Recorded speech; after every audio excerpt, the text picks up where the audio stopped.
Peace, peace. You know what it is. It's your man SKYZOO Skyzoo, live out the borough. And this is the NBA Exchange with my man Dexter Henry. You know how you doing it, man. Log on, tap in. Let's get into it.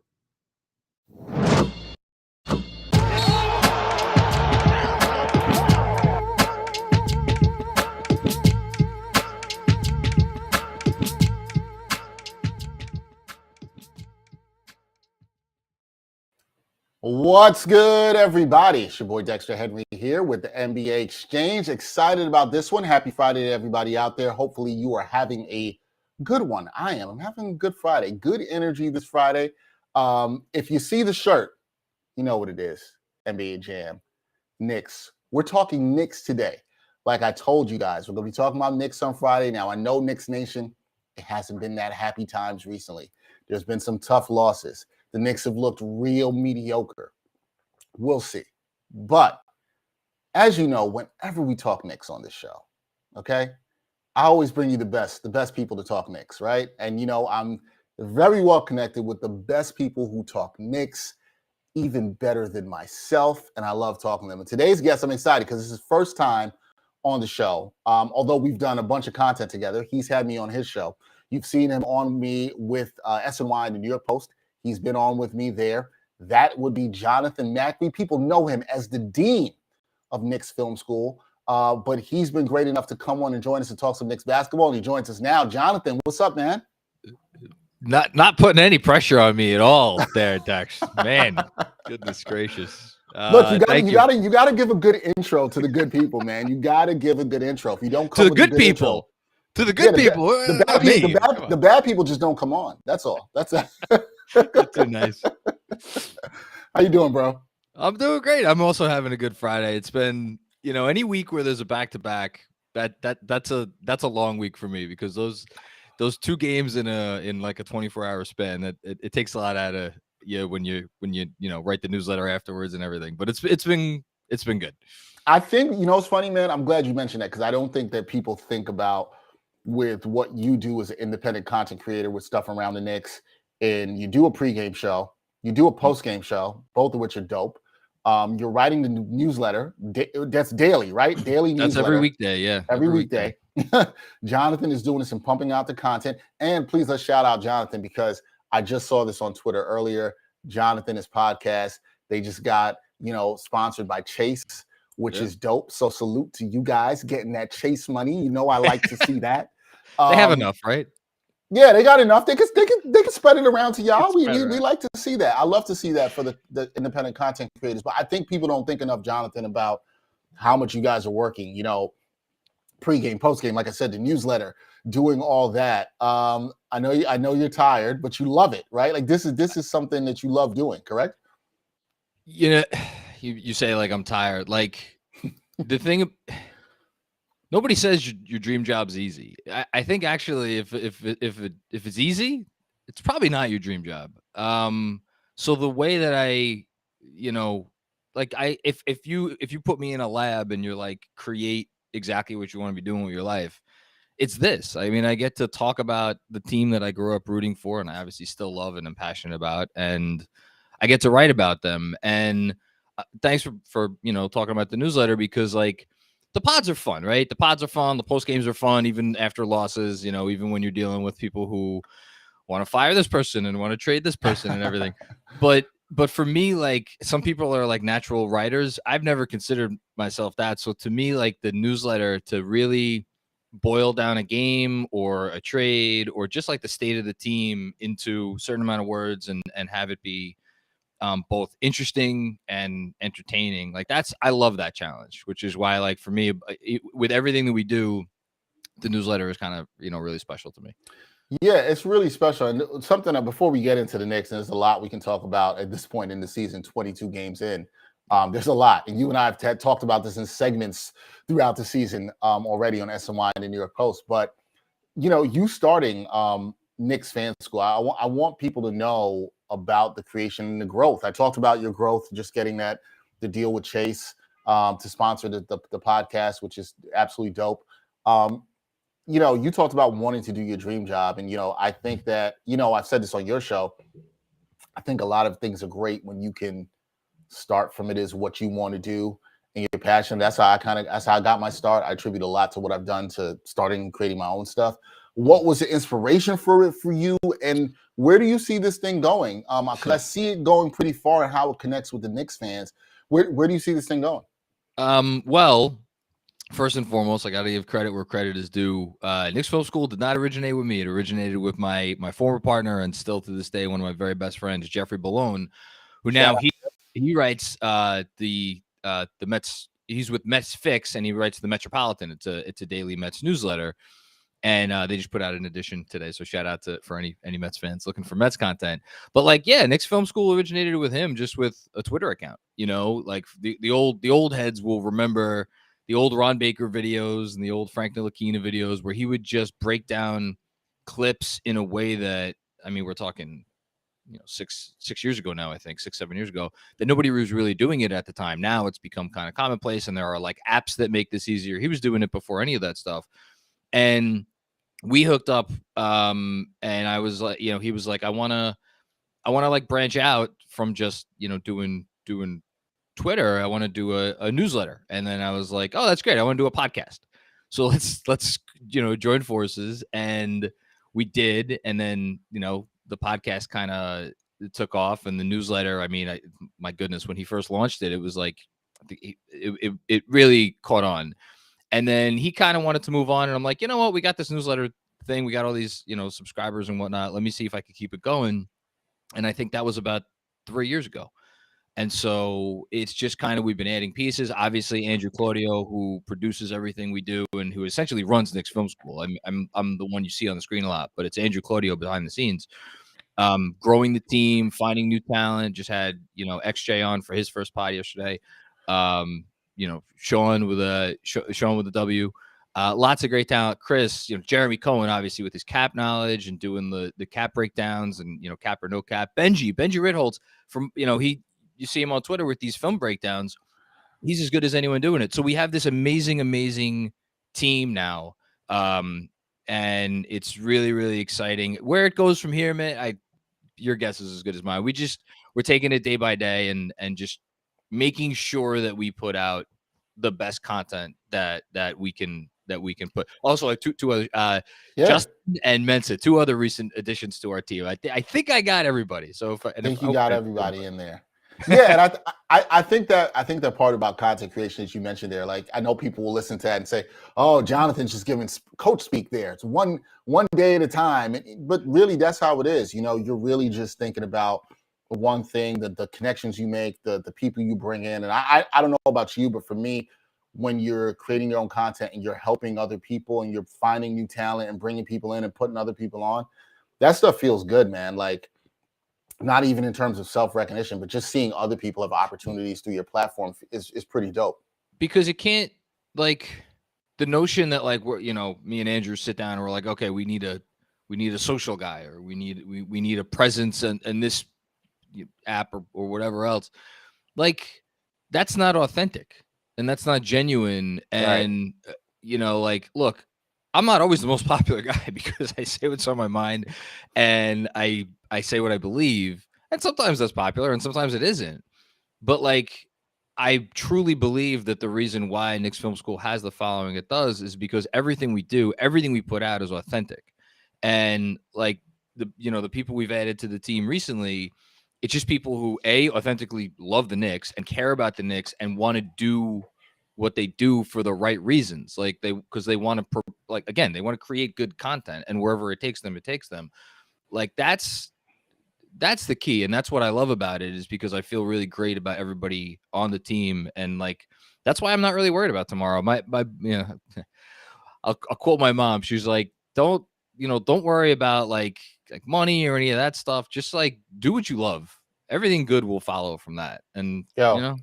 That's good advice. Something my mom told me too. And I feel like when you're younger, you don't understand it as much. But as you go through the process of life and doing things and creating content, you realize it makes so much. So, man, I've told you this before. I am beyond thrilled for your success and everything you've gone. Everybody who knows me knows that I support all the independent content creators, especially the ones I really love that were around the Knicks. I always shout out yourself, Knicks Fan TV, Knicks Wall. You guys are all doing great stuff. The franchise, shout out. I love what, man.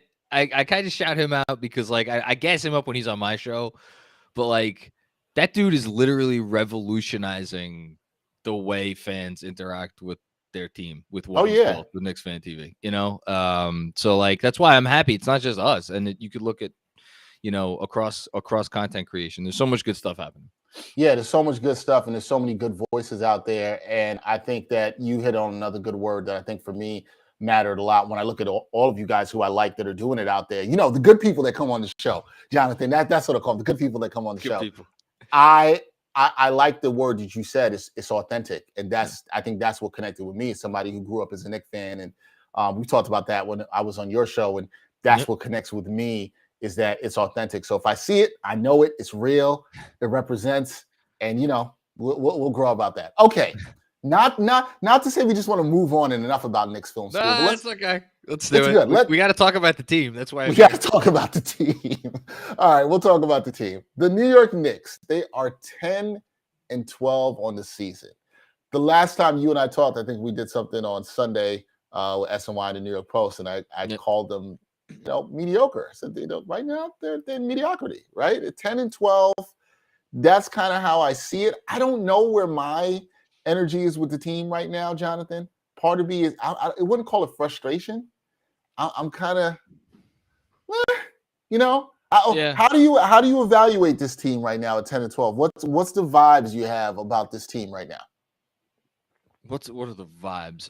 Yes, the vibes are they're fine, which is a different way of like expressing what you do. They're fine. They're not great.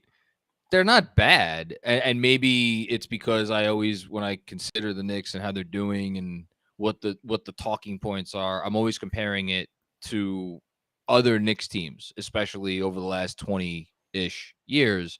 And like, we know what bad looks like here. And this isn't that, right? I mean, for complaints about this, that, the other thing. Like, so, you know, and like, there are good things happening. Jalen Brunson has been incredible.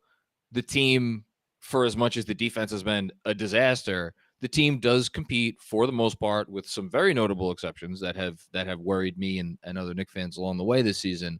But like, there's good stuff. It's not perfect, but then again, we knew this team wasn't going to be perfect. I guess when I think about the vibes, it's one thing to be like, well, they're mediocre and we knew they were going to be mediocre. That I agree with. But there are different ways that you can be mediocre. Like, and I think that the one point of, use my favorite word, consternation for me, and I think a lot of people, is that like, there are some parts of this team and the way they go about things and the way they're maybe using certain players or certain players that are still here and maybe shouldn't be. I think it prevents a lot of people from really, really enjoying the good stuff. And that's like the down part of the vibes, you know, for me. Yeah, I would say that. And I think a lot of the talk now around the team is, and we're going to get into this because you can't get away from it, but it's like kind of what's next? What's the next move? And they know that too, I think. The players have to know that. Yeah, and look, the players know from this summer when you had the Donovan Mitchell talks, right? Yep. Especially the young players that were brought up in the trade discussions. They knew it from there. That kind of ways. The team is in the middle. They're 10-12, like you're talking about. I'm in with you. I said, meh, and you're kind of like, yeah, it's just okay, right? And the sky isn't falling, Jonathan. The sky isn't falling for the Knicks. They are not in the worst situation. Their cap situation is not terrible. They have a ton of picks. They do. There is flexibility there. We'll get to the roster and what we think about that in a bit later. But I do not think that the sky is falling and this is the end of the world. No. Are you concerned about what you've seen recently with this team at home? You know, tough losses, right? When you look at Portland last Friday, Memphis on Sunday, we talked right after that. And then, you know, you have Milwaukee the other night in a game that looked like you could have won. Are you concerned about the record at home right now and the way they've been sort of faltering at the end against some, I would say upper echelon, all of them, but some good teams, quality teams?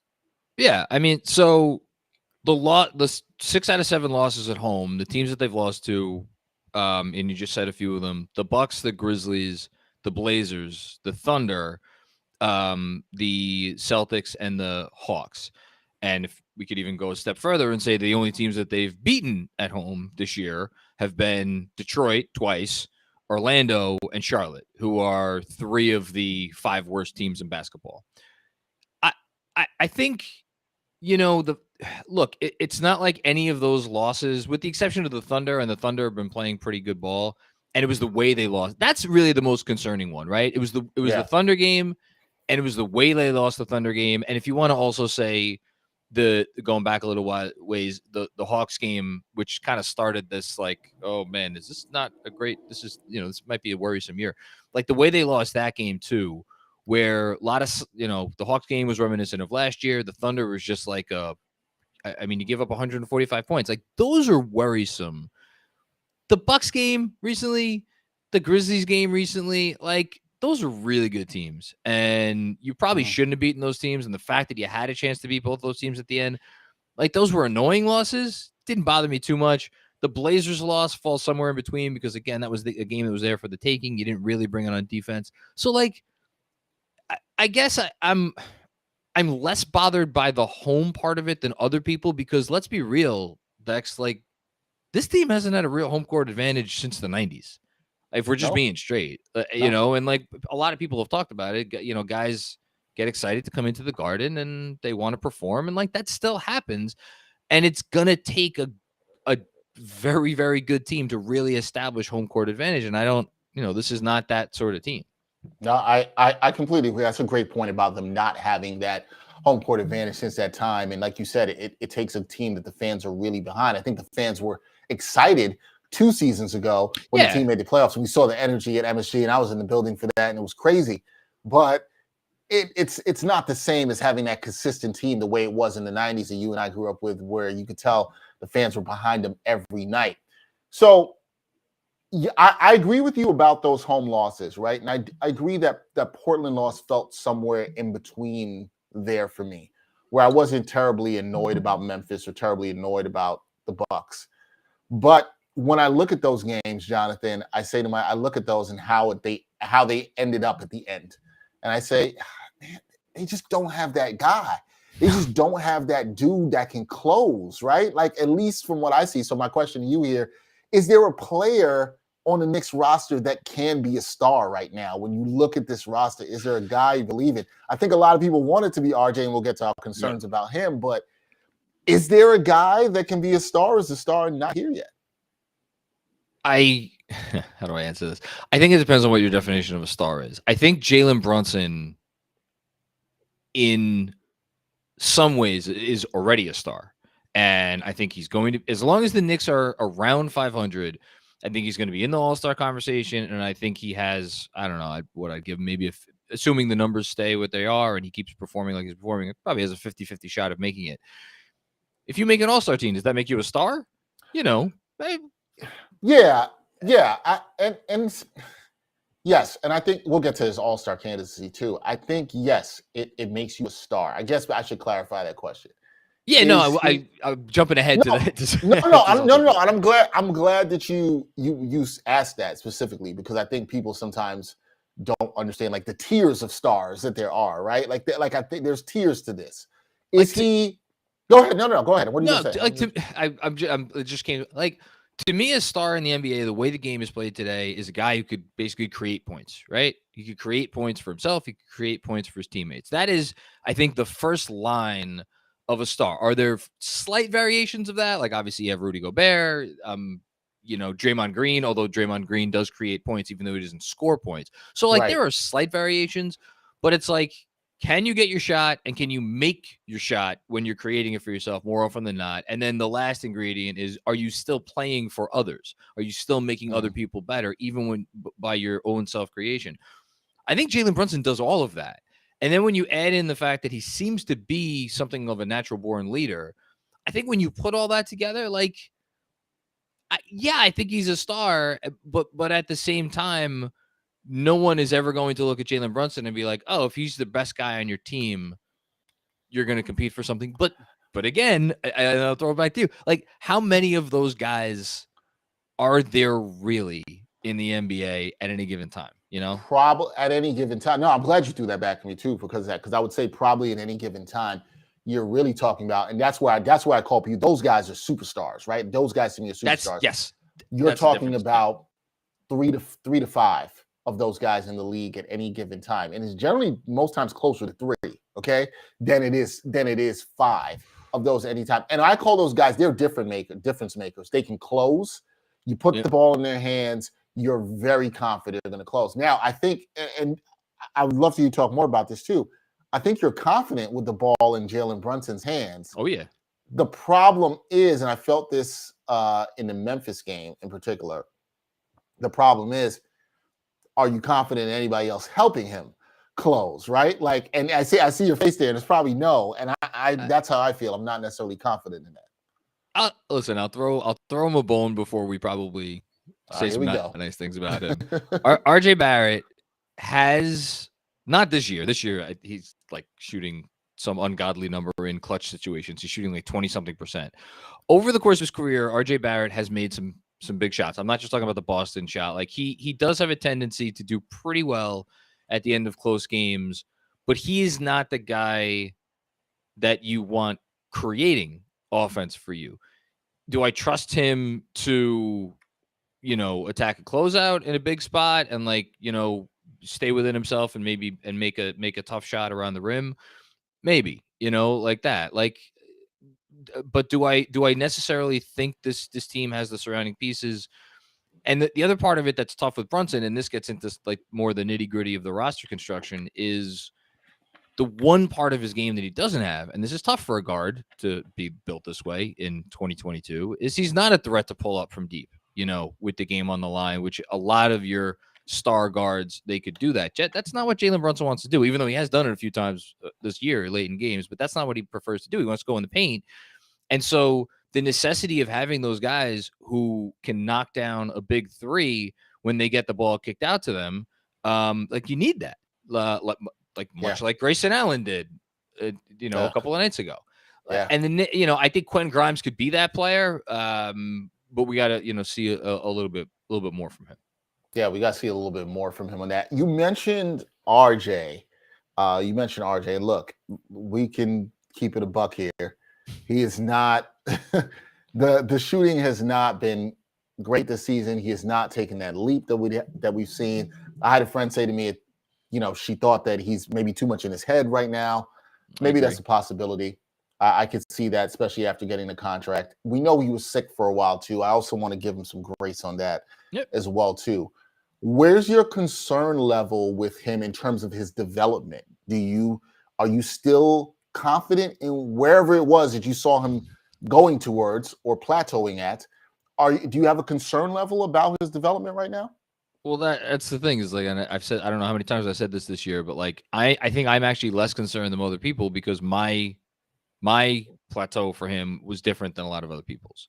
And I have struggled to see a path for him to be the sort of, to use your word, star player that other people have. So, and like, I mentioned this recently, for all of his shooting struggles this year, you look at his points per shot attempt, you look at his true shooting percentage, they're pretty much the same as they were last year. It's a hair down, but it's not that different. To me, the bigger concern is his approach and his defense. And the defense is one and the same in his approach, because to me, if I didn't know any better, I would say that he is defending like some stars in the league defend. Now, obviously, there are exceptions. Jason Tatum is one of the best defensive players. I mean, he's making a case for all defense the way he's defending. He's taking on the best assignment every night. That is a rarity. Most of the time, a star player is not going to exert all of their effort on the defensive side of the court. And I don't know if it's an effort thing. I don't know if it's a he's too heavy thing. I don't know what it is, but that dude's not moving well at all on the defensive end, and it's killing them. And the advanced numbers bear that out. And then on the other end, he's said it. This isn't me putting anything on him. He said it. He's like, no, I'm gonna shoot my way out of it. I'm fine. I'll be okay. Like, I don't like that approach. I wish he would embrace more of a role as, like, I don't want to say role player because that's a dirty word, but Mm. just do whatever your team needs you to do. And if that means if you don't have it on a given night or a given week or a given 2 weeks, try to go get 10 assists, try to go get a dozen rebounds, and he has the skill to do those things, but we haven't seen that because I think in his mind, he is a star. And that to me, if you're talking about my concern level for RJ, that's my biggest concern more than any of the, the shooting mechanics or like, I wish I was more confident in his mentality moving forward. But, the interesting thing with him, right, is that everybody around the team, yeah, I'm sure you've heard this too. Everybody says that he works hard. He puts into work into the gym. But I think the point that you're making that's really good is like, but what are you working hard on, right? If a lot of it is focused on the scoring, and there was so much talk last year about RJ Barrett becoming a 20-point per game scorer, and he did his play down the stretch. That's the kind of stuff I wonder with the contract that then gets into your head, right? Which is that you have to be a scorer instead of becoming the best well-rounded player that you could be, which is kind of the point I think that you're making here. And I agree with you on, can there be a focus on, being the best well-rounded player that you could be? But we'll see. I don't know who's to blame for that. How much of that is on him? How much is that on the Knicks development staff? It remains to be seen. I also he was in the trade, he was in the trade. Yeah. Donovan Mitchell can't stop talking about it, We can't stop. Yeah, no, but so how do you go? How do you grapple with? How do you reconcile going from ostensibly the face of the franchise one day to being almost shipped out of town the next day? And how do you come back from that precipice? I feel like there's not a ton of times where that's happened. I mean, he did get paid. So we should note that he got paid. I don't know. I wonder where he is mentally. Like you, I don't have a great answer. But I encouraging last 5 games. Let's end on a high note with RJ.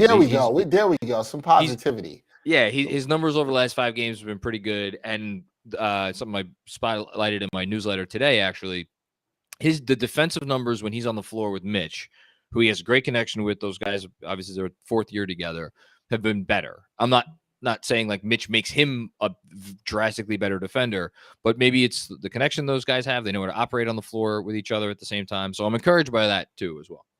Yeah, and I will note that I think you bring up a good point in the fact of him being in the trade and supposedly almost gone to coming back, and then you get the extension. And yes, I'm sure money helps, but you at some point in the subconscious, you might be like, yo, but y'all didn't want me. And you wonder how much that could play. That's something I think that probably doesn't get talked about enough. So I think it's a good point. But last 5 games, pretty good. There we go. I was going to ask you to answer this question. Jalen Brunson, an all-star. We know that you think that he is right now. You said there's a 50-50 shot that he can make it. We talked about this the last time we connected and spoke. You've been very impressed with what he's done this year. And you said when you came on with me on SNY, you think he's the Knicks' best player right now, easily. Oh, my God. And it's not even close.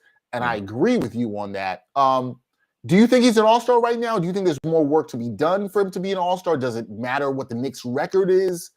What do you think about his all-star candidacy? I think it matters what the record is for sure. I don't think he's going to make an all-star team if they're 5 or 6 games under 500, if they're 1 or 2 below 500, and he maintains his numbers now. That's why I was so upset for him over with the Portland game and with the Memphis game. I think it's the first time I've ever really felt this way as a Knicks fan in 39 years, or 31, 32 years being a Knicks fan. I felt more bad for the player than like my own feeling about the team's loss. I so badly wanted one of those game winners to go down for him so he could have a signature moment to try to build on that all-star case with. Didn't happen. It's fine. It happens. And then he missed a free throw in Milwaukee, or against Milwaukee too. Wasn't ideal. Overall, though, he's been incredible in clutch situations. I've said several times, I think if we're sitting here talking about probably a 4-win team, if Jalen Brunson wasn't on it, they have 10 wins. So that's more than double if my supposition is correct. That sounds like an all-star to me, a guy who doubles his team's win total just by being on the team. He'd be on my team right now. I wonder about, as we get closer, does like Trae Young start shooting it better? Where are the Bulls? Like DeRozan's putting up all-star numbers. Is he going to make the team? Halliburton on Indiana. The dude's killing all the advanced metrics. He's leading the league in assists. The Pacers are good. Like, these are the guys he's going to be competing against, and I think it's going to be tough. It's going to be a tough one, but his name is definitely should be in the conversation for sure. Now, you can't talk about the Knicks this year. We talked about RJ, but the outside shooting. I mean, it's been tough to watch. The other night, 6 3-pointers made against Milwaukee. It seems like every night, Jonathan, every team is beating the Knicks in the 3-point battle. Yep. Listen, I don't have all the answers on how to fix the outside shooting woes. You can shoot more shots. You can keep the RJ mentality. But are you concerned that this team can't win games on a consistent basis or get back over the 500 mark if they cannot hit shots from the outside? Well, no, I'm not concerned about that, because as we wake up today, I think they're still either in a virtual tie with the Nets for 10th, or they're 10th in offense. Yes. Yeah, 10th in offense. So if you're 10th in offense is not the reason you can't win games. Like, Right. That is just a fact. Every NBA team, I don't care who you are, I don't care what your personnel is, has the ability to at least be a top 20 defense.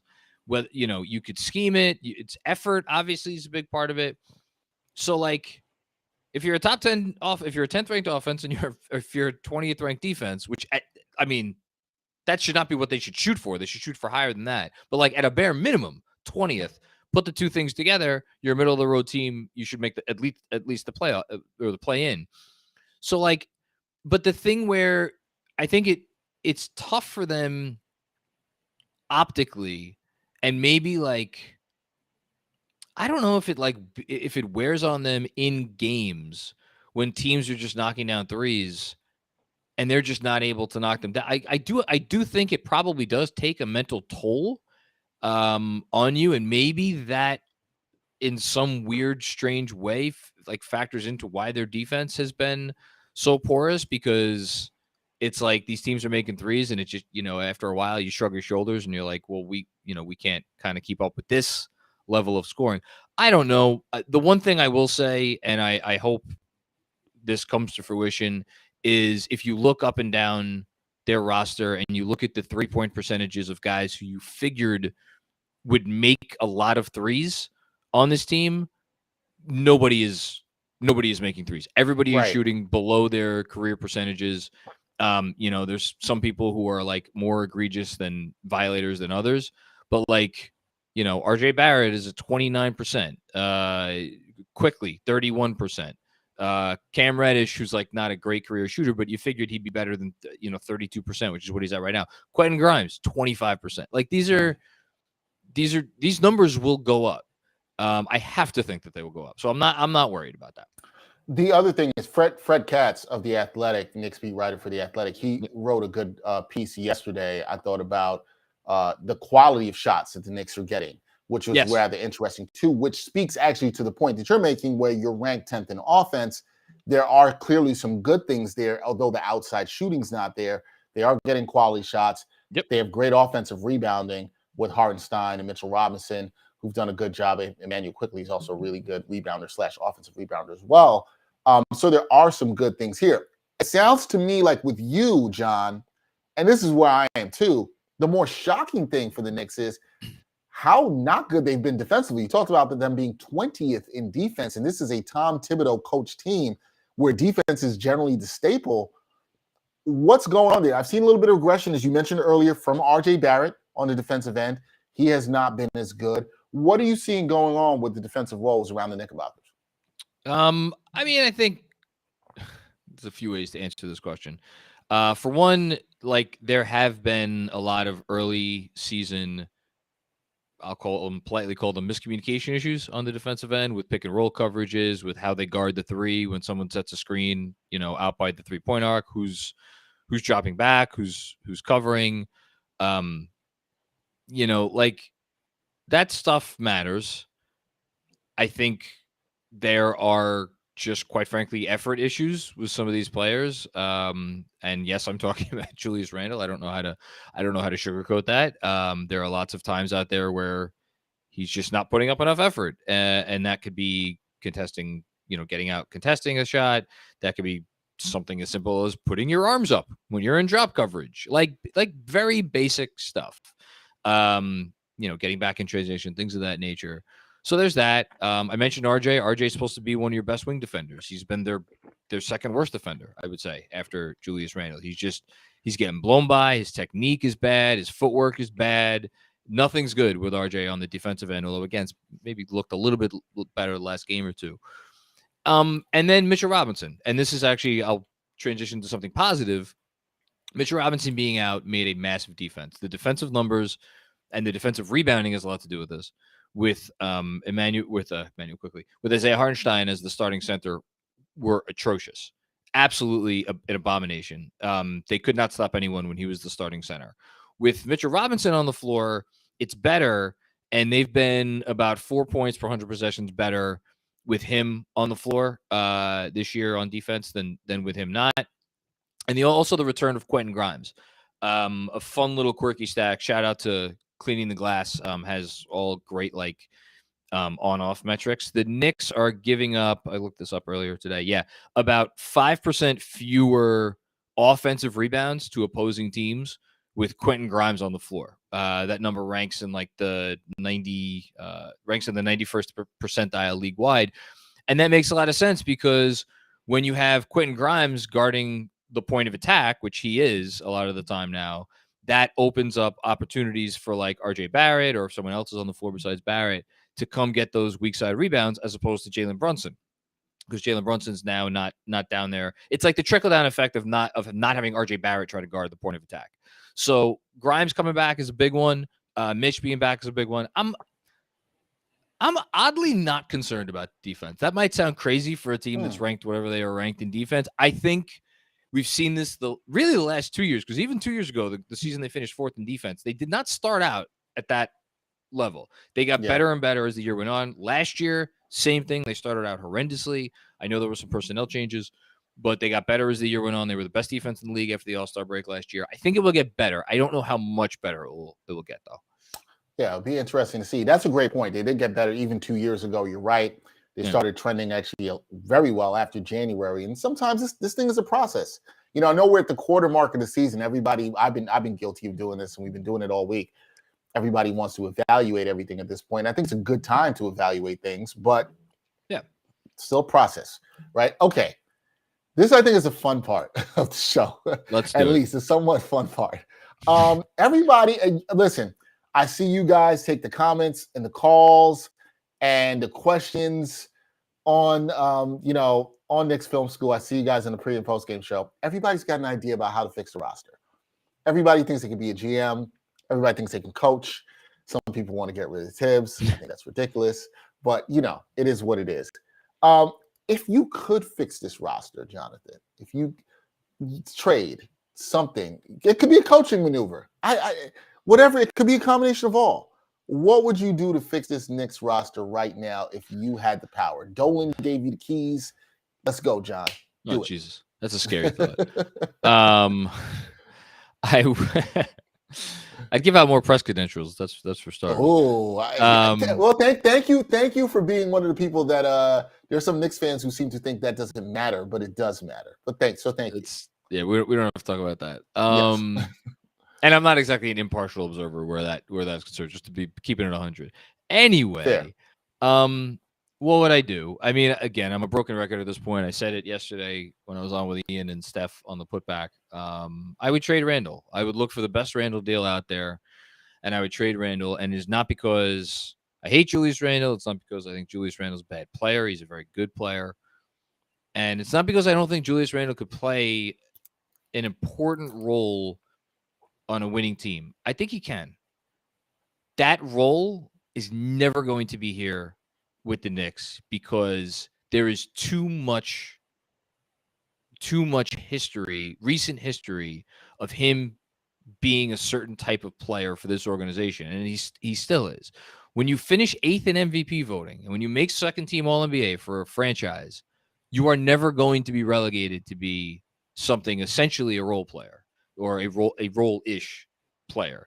And that's what he needs to be in the league today. He needs to be a 25-minute, maybe a 30-minute a game guy if we're really pushing it, but I think closer to 25, playing small ball 5 half the time against opposing backups where he just has unfettered room to work. Maybe he could do some, he could do his jab steps or whatever else he wants to do with the offense.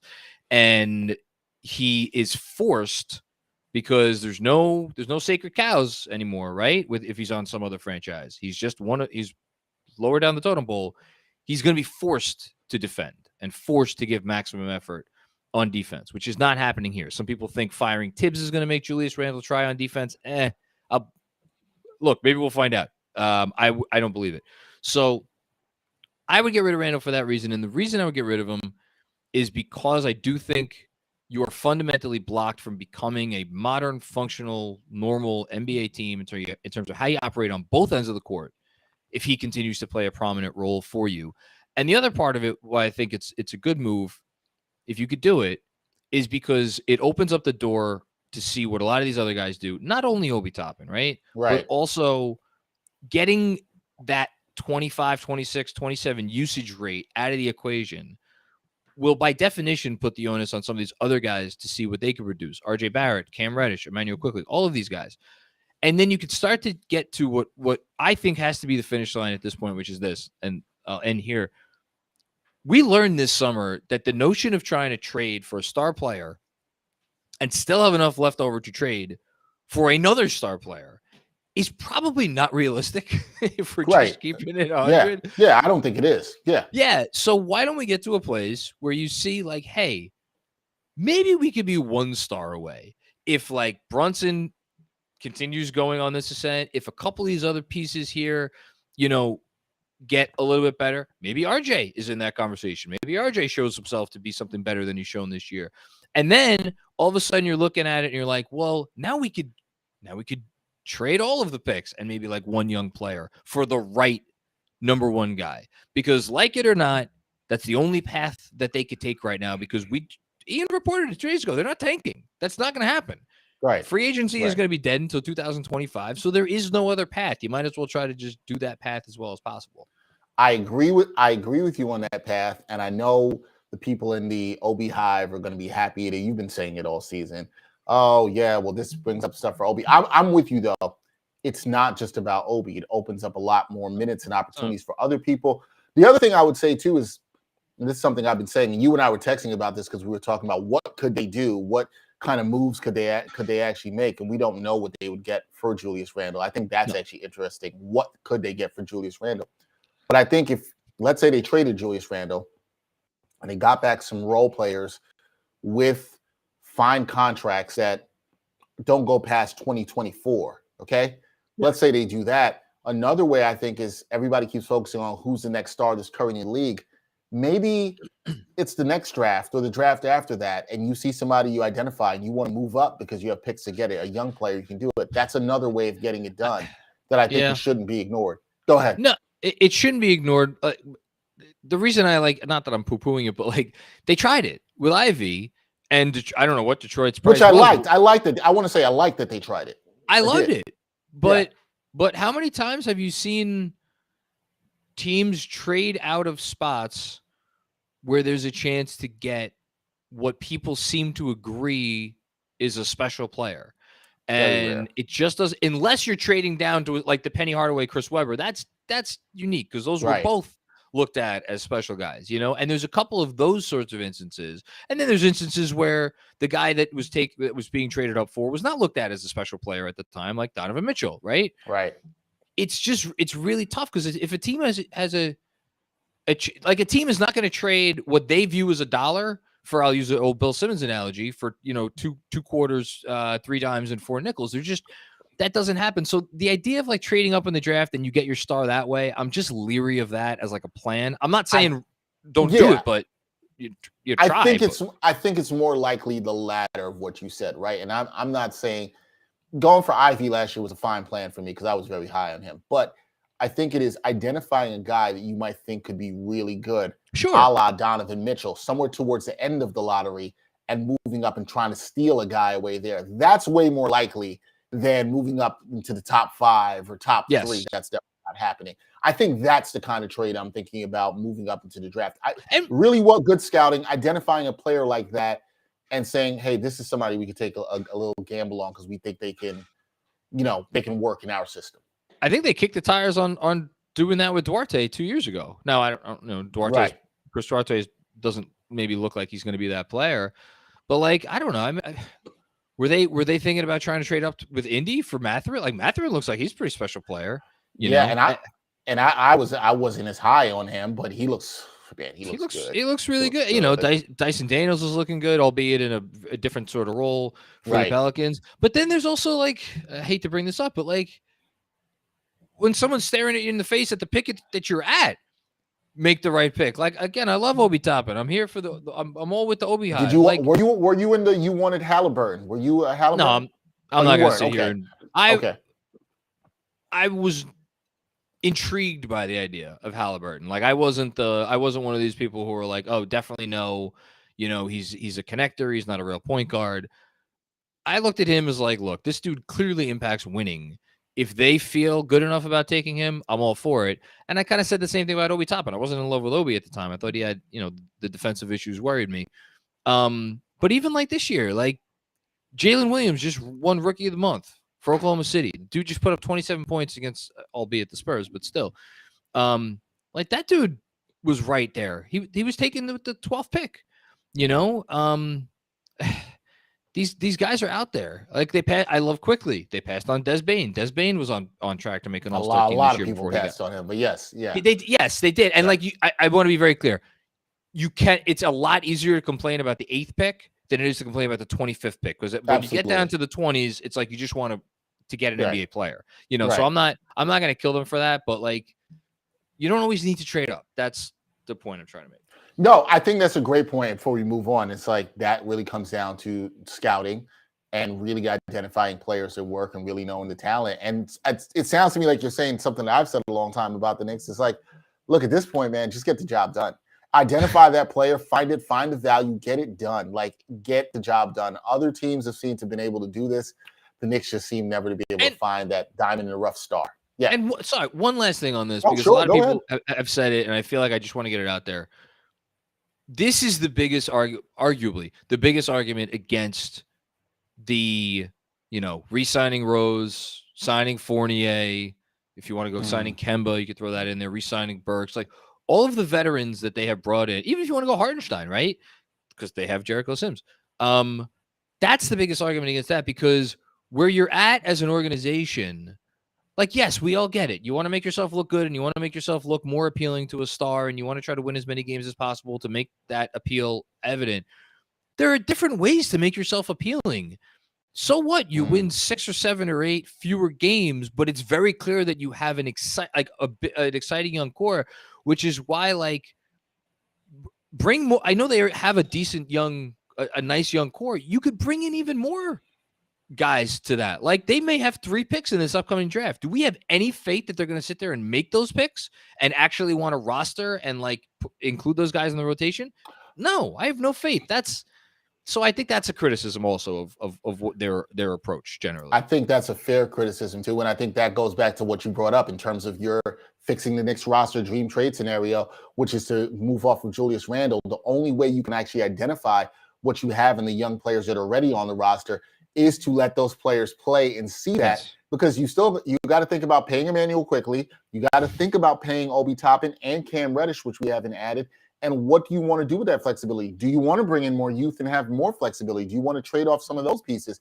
We can't know any of the answers to those questions until you start seeing them play. And that's the problem. So we'll see. 2 more before I get you out of here, because we've gone over time that I thought I would have you here. But this weekend, the Knicks, they got some tough games, man. They got the Mavs matinee on Saturday, and then the Cavs Sunday evening, I believe that is. Yes, Sunday at 6. Yep. Okay. It hasn't been good at home. We talked about that at the start of the show. Do you look at this as a big weekend for the Knicks with the slide they've been on at home? Do they need to get at least a split here? What are you looking to see them do with these home games against good comp coming into the Garden this weekend? I'm gonna throw in one more game because the next game after these two is against the Hawks, and that ends a stretch of 6 out of 7 games at home. They have lost. They've lost the first 3 of those games. I do think that there is a downside scenario where, and again, I'll lean on your colleague Ian Begley, who had this report recently about like there are some folks there are some higher ups that are irked perhaps by what is going on or what is not going on with this team.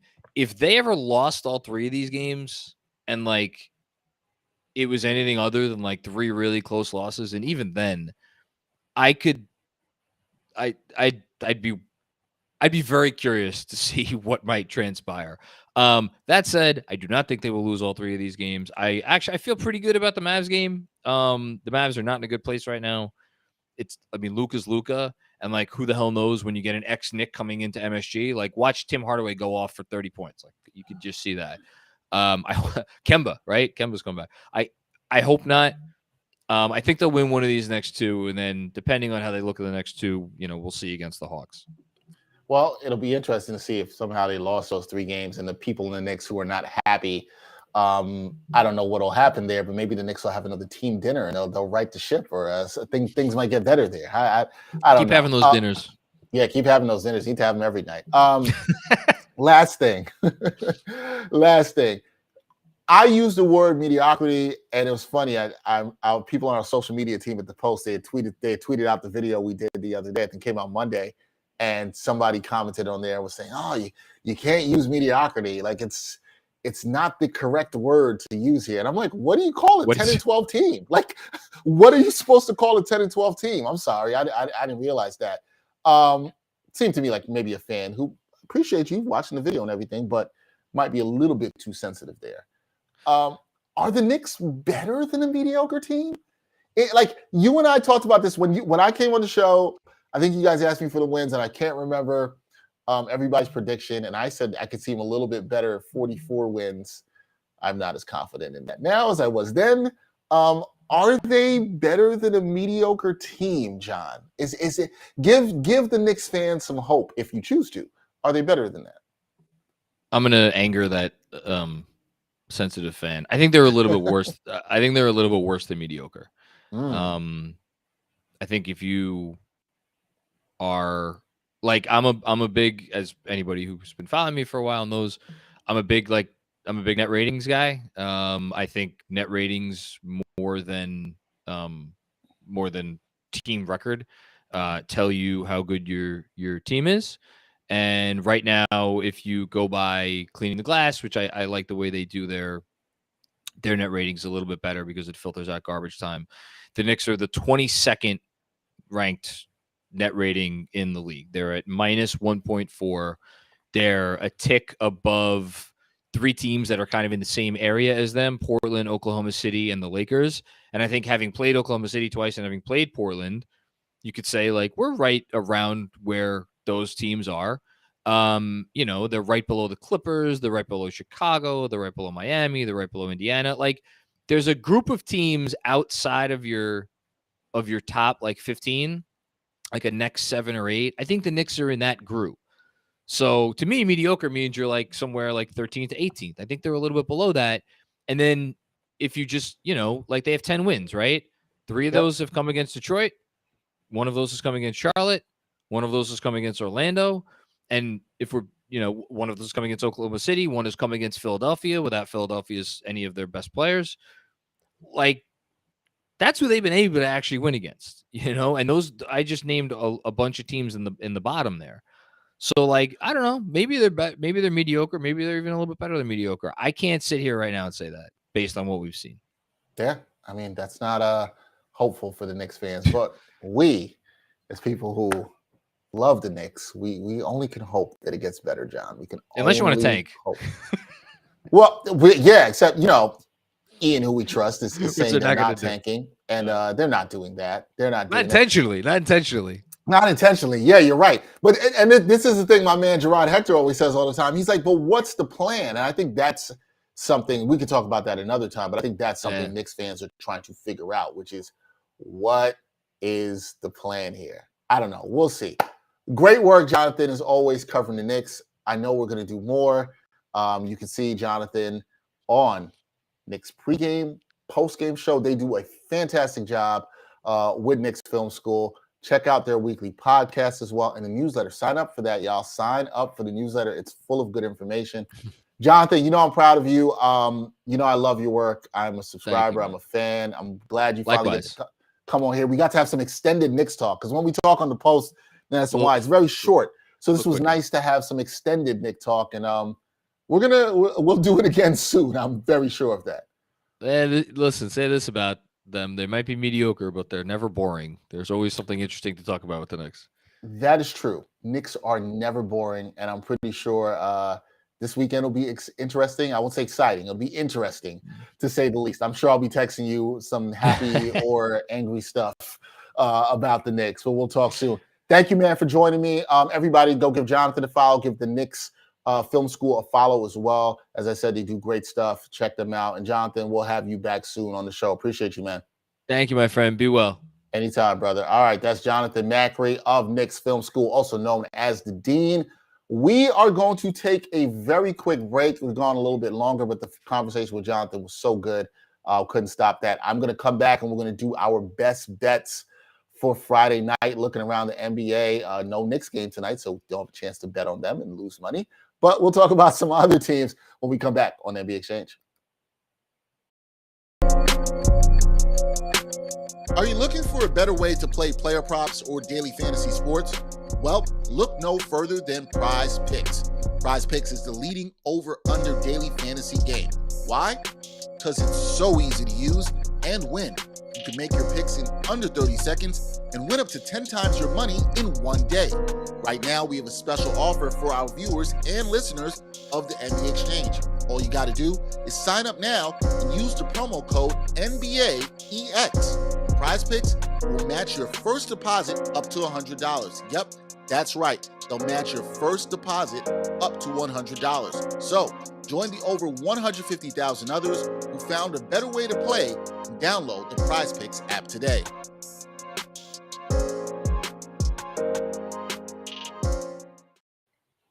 All right, guys. Thank you for sticking in with us, watching. Appreciate everybody who's been watching live in the chat. We see you. Hopefully you enjoyed that conversation with Jonathan Macri. If you got in late, this will be archived. The audio will be up on all digital streaming platforms after, so you can check out that conversation. Look, you know I'm always happy to talk some Knicks basketball.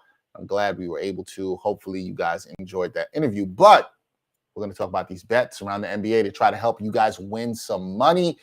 Interestingly, last night there was only one game in the NBA. That was Dallas and Detroit. And you heard Jonathan talk about Dallas, they're not in a good place right now. They've been really up and down. Besides Luka, they lose to Detroit on the road, in which was a terrible loss by them.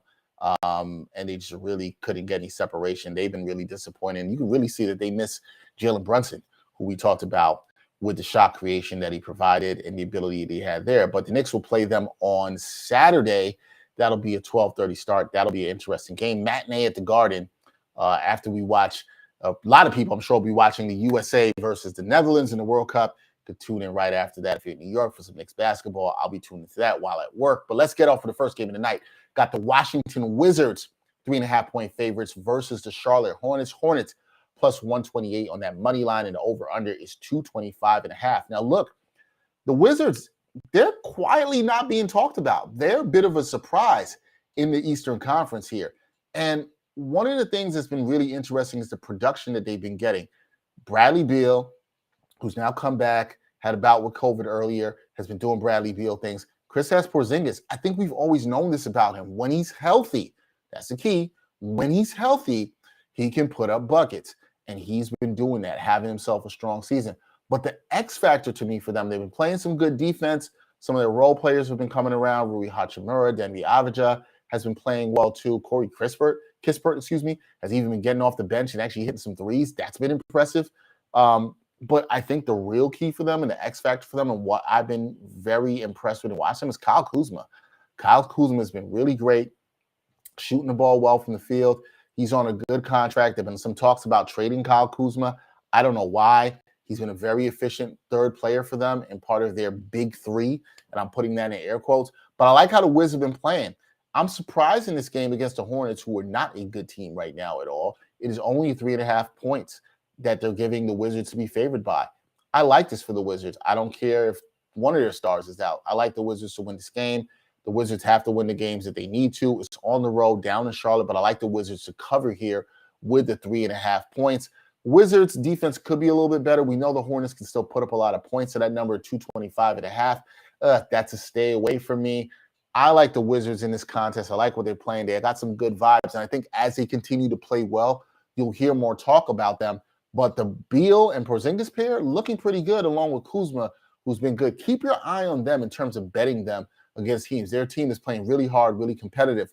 Now, the one downside I think with them looking as we go forward into the season is last year we saw the same thing in a good start for the Wizards, and then they went down. But I think Wes Unseld Jr. has them coached really well, and we'll see. Give me the Wizards covering the 3.5 points tonight. All right, next game, Orlando Magic versus the Cleveland Cavaliers. A lot. If you like the Magic in this one, you can get paid. Plus 407 on the money line for the Magic. Yeah, I ain't touching that. They still got a lot of guys out.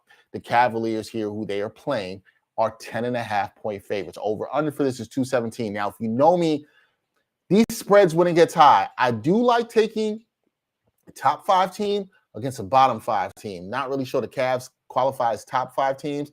I like those teams to definitely cover and blow teams out, the favorites there. The Cavs are really good.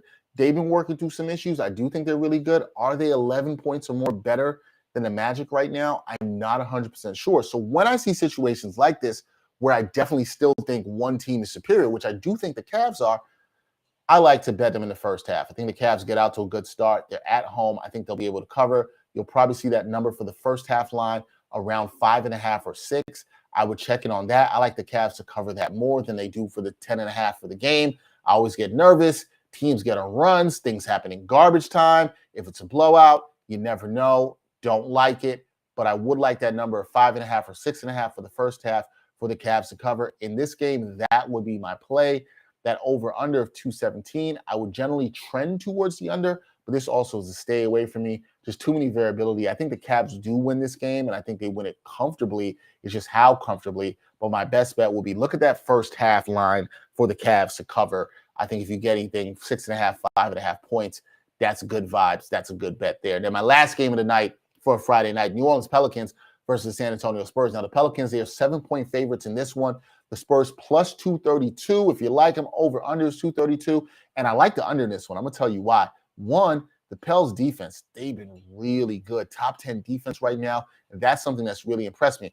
Certain things in the offense has to come along, but I think that has a lot to do with players being in and out. Zion Williamson is starting to get into his form, I think, a lot better than we have seen. And that's something that's going to take time.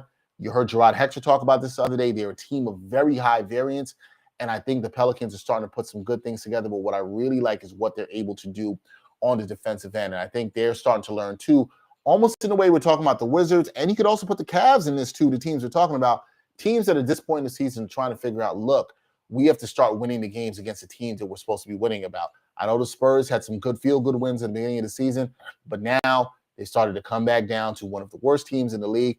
This is a game the Pelicans got to win. I like this line at 7 for them.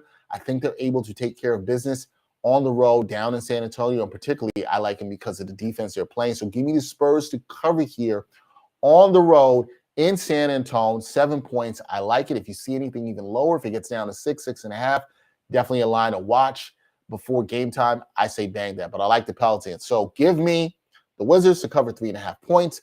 The Cavaliers, I'm betting that for the first half for them to cover the spread. First half spread there. Don't like the 10.5 points.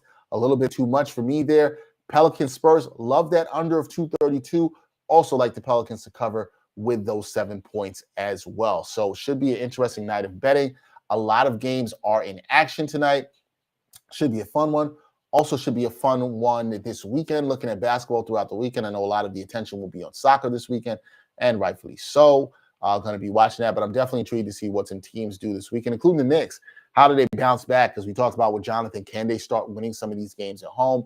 They've had a nice stretch, 6 out of 7 at home, but some very tough opponents. They could use a quality win. I think this is a team that's hungry for one. And with Dallas coming in, I think this might be a good opponent for them on Saturday. But we'll see how they do. Next week, we'll talk about some more stuff. We'll have Gerard Hector back with us on Wednesday for some NBA with Nuance. Hopefully, we'll have somebody talk about the Wizards. Talked about them here. I want to talk about the Wizards more and some other teams we might have been focusing on early in the season. Their team, I definitely would like to dive into. There's some other surprise teams. Indiana. We talked about Ben Mathurin with Jonathan Macri. We mentioned them. They're interesting. We want to get somebody to talk about Indiana. And then also Dallas. Dallas, too. I got to reach out to my girl, Lauren Gunn, see if we can get her on to talk about some Mavericks hoops. There's a lot of teams we have yet to touch this season on the NBA Exchange, and we will as we trend towards Christmas. We'll have some great stuff to talk about. But that is a wrap for this edition of the NBA Exchange. Fantastic episode today. Special thanks to my guest, Jonathan Macri, doing his thing. Appreciate him coming on. Another great guest to talk about the Knicks. You know we always have great guests talking about the Knicks, so you can't beat that. Special thanks to him for coming on. Thanks to everybody for watching, following. Hit that subscribe button. Hit the like button. If you did, share this episode with your friends. We appreciate the support as always. We'll have more great guests coming throughout the season. I'm Dexter Henry. And until next time on the NBA Exchange, peace, y'all.